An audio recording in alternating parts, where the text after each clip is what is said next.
Coach? Coach Paul? Uy. Ikaw pala yan? Uy. Oh, kamusta? Oh, kilala mo ako?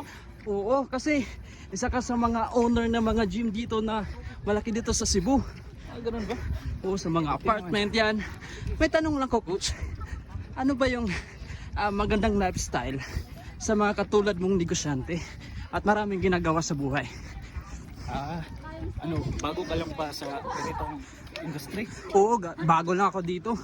Ah, Isa akong beginner po. simple lang.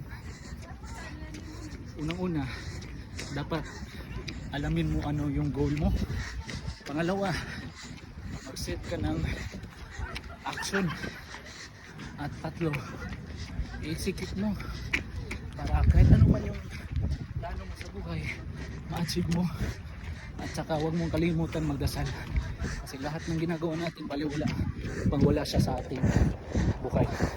Yun lang. Sige, thank you, Coach. Mamomotivate na ako dito. Sige, mauna na ako. Sige.